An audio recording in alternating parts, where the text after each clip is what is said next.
الله الرحمن الرحیم. ګرانو زده کوونکو، یو ځل بیا زه ستاسو د ریاضي مضمون ښوونکي ستاسو په چوپړ کې یم. ګرانو زده کوونکو، تاسو سره موږ په مخکینۍ ویډیو کې تاسو ته څه شی ښودلي؟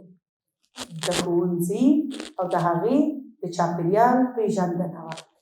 ګرانو زده کوونکو، تاسو ډېر ښه پوهېږئ چې ښوونځی چې دی، تاسو ښوونځي چاپېریال ولیدل، هغې کې مو ټولګي ولیدل، مختلفه موقعیتونه مو پېژندل، لکه پاس، لاندې، لکه ښي، چپ طرف. په دې شیانو باندې تاسو ډېر ښه پوه شئ. ښه ګرانو زده کوونکو، اوس موږ باید په څه شي پوه شو چې کله ښوونځي ته راځو نو څه کارونه باید مخکې له هغې وکړو.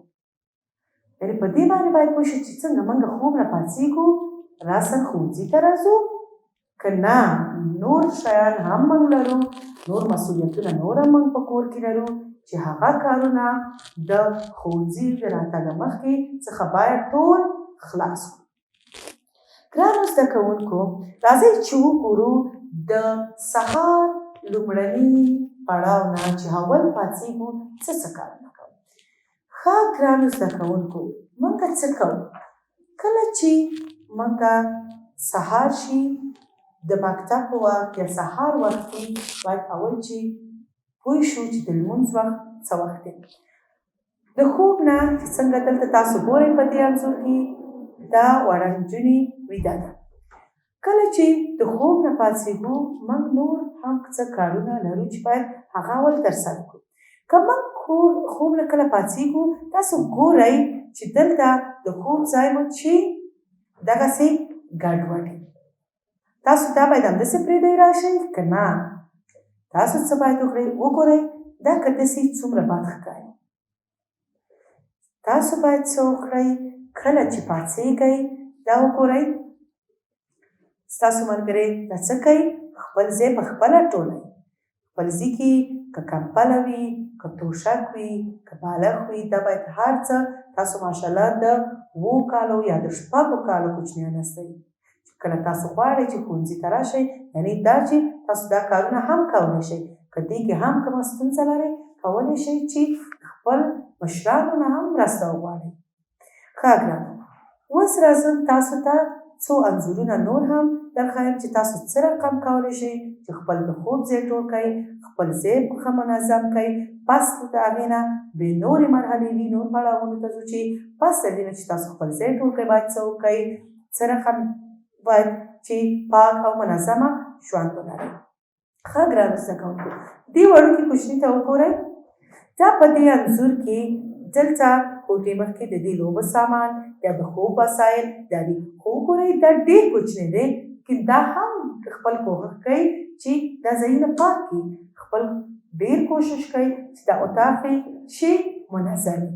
ښه ګرانو، تاسو هم پوهېږم چې کله پاڅېږئ خپل ځایونه ټولوئ، خپله کوټه منظموئ، چې کله تاسو ښوونځي ته ځئ بېرته څه ستونزه ستاسو مور ته یا مشرانو ته یا خویندو وروڼو ته پاتې نه شي، ځکه چې دا ډېر بد کار دی او ډېر بد ښکاري. ماشاءالله تاسو خو کولی شئ څنګه چې تاسو په تېر شوي انځور کې هغه کوچنی هلک ولیده چې هغې خپل ځای څه رقم ټولوه، همدغسې دغه نجونې هم خپل ځایونه ټولوي. په دې نه ده چې مثلا نجونې کولی شي چې خپل ځایونه ټول کړي او هلکان نه. تاسو مخکیني انځور کې وکتل چې هلک هم خپل ځای ټولوه. آفرین. ښه، اوس راځم تاسو ته دا چې دی دا د یو کمپلې انځور دی چې کله تاسو پاڅېږئ باید چې لومړی د چشنه شروع کړئ، خپلې کمپلې نه. اول خپله کمپله قد کړئ، خپل بالښت سره په خپل ځای باندې کېږدئ، که تخت وي او یا که توشکه ښه منظمې کړئ، خپل روجایي او خپل صحت همیشه باید چې خیال وساتئ. څومره هم چې ځای پاک وي همدومره تاسو راحته کولی شئ چې د خوبه پاڅېږئ استوار او منظمه. چېرته کور ګډوډ وي، تاسو هماغه سهار نه چې پاڅېږئ په هغې ګډوډۍ کې تاسو نه شئ کولی چې ښوونځي ته هم ښه په منظمه توګه ورسېږئ. لکه ستاسو کتابونه به هم غیر منظم وي، ستاسو بکس به هم یو چېرته وي. که سهار پاڅېږئ باید چې نه یوازې دا منظمتیا باید تاسو خپل د خوب پر ځای باندې تطبیق کړئ، دا منظم دی تاسو کولی شئ په خپلو کتابونو کتابچې کله چې تاسو د کورنۍ دنده کوئ باید چې په کله چې کورنۍ وظیفه خلاصه شوه باید خپلې کتابچې قلمونه رنګې پنسل پاک هر څه په خپل بیت کې منظمه کیږدئ لکه کله چې تاسو غواړئ چې راشئ مکتب ته سرګردانه نه شئ ونه ګورئ چې مثلا کم کتاب هم چېرته دی یا کتابچه چېرته ده یا مثلا پنسل هم نشته همدغسې چې خپل ځایونه باید ټول کړئ د مکتب وسایل کالي ټول شیان باید همدغه شان منظمه کیږدئ.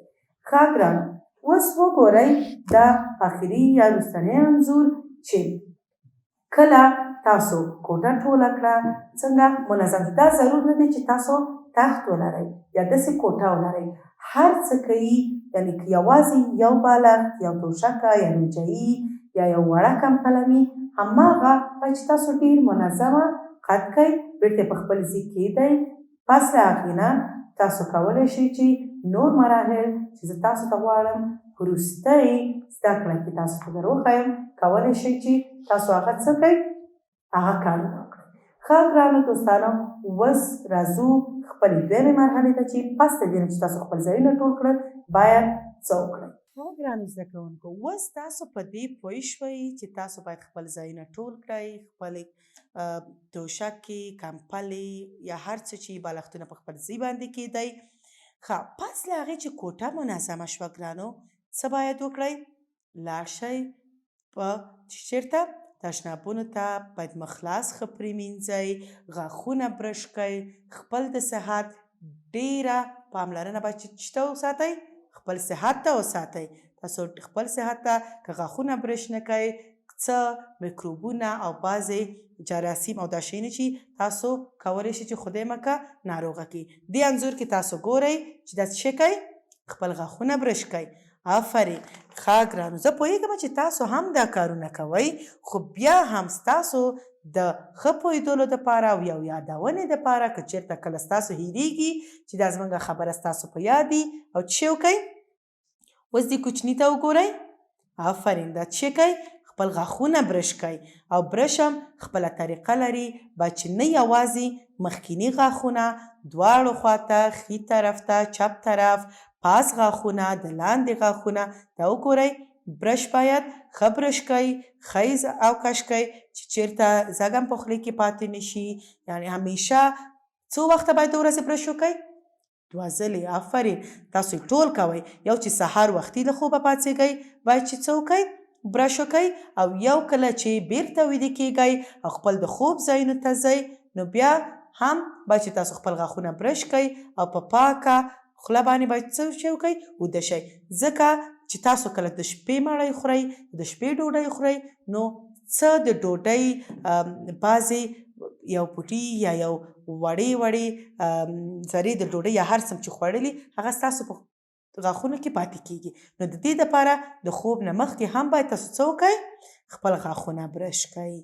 آفرین ښه پس د هغې نه چې دي کله چې تاسو خپل مخ او لاس اینځئ څه باید وکړئ دلته وګورئ ماشومان کله چې د باندې ځي یا د شپې ویده کېږي یا د ورځې چېرته لوبېږي لاسونه چې هر څه کې وښئ میکروبونه هر خواته خواره دي داسې نه چې ستاسو یو ځای چې پاک دی یا په ځمکه کښېنئ چې دا ځمکه موږ جارو کړې پاکه ده نه که هغه جارو هم وي تاسو لاس پرې کېږدئ بیرته چې لاس جګوئ موږ ته نه ښکاري میکروبونه ډېر واړه دي چې موږ ته نه ښکاري خو نه هغه ډېر مضره دي.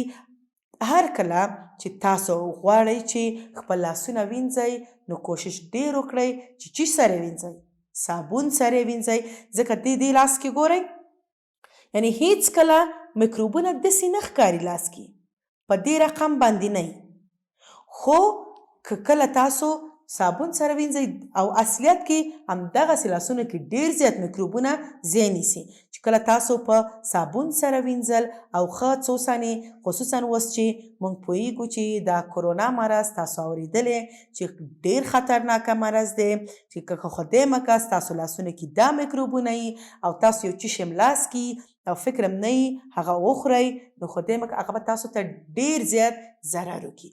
نو تاسو ماشاءالله ټول هوښیار ماشومان هستئ باید چې خپل لاسونه ښه پرېمینځئ او هغه هم داسې نه چې په یو دقیقه کې همدغسې لاړ شئ یو زر یو اوبو لاندې ونیسئ بیرته راشئ. نه، ښه لاسونه باید وینځئ، د ګوتو منځ باید چې پاک کئ او څو دقیقې حداقل څومره باید شل ثانیو پورې تاسو دغه لاسونه په صابونو پرېمینځئ. آفرین ګرانو ماشومانو. ښه، اوس یوازې مخ لاس پرېمینځل نه دي. کله چې مخ لاس پرېمینځه، تاسو چې سهار وختي پاڅېږئ، انشاءالله چې زه پوهېږم چې تاسو ټولو خپل قرآن شریف سبقونه او مونځونه شروع کړي دي. تاسو اوس لومړي ټولګي کې یاستئ، ماشاءالله د 6 او 2 کالو هستئ، نو تاسو ډېر ښه کولی شئ چې مونځ زده کئ. که مور ته وایئ، که پلار ته، که هر چا ته، هغوی ډېر ښه کولی شي چې تاسو سره مرسته وکړي. تاسو په خیر سره کولی شئ چې په دې لومړي ټولګي کې تاسو ډېر سورتونه، آیتونه، د مونځ طریقې، د اودس طریقې هم یادې کړئ چې انشاءالله هغه تاسو ته په وروستني زده کړه کې تاسو ته درښیم چې باید اودس وکئ، څرنګه مونځ وکئ. دا شیونه به تاسو نور هم ووایئ. دا وه ستاسو د نننۍ زده کړه ګرانو دوستانو. انشاءالله چې تاسو څه ترې زده کړي وي او څه ورنه پوه شوي یاستئ.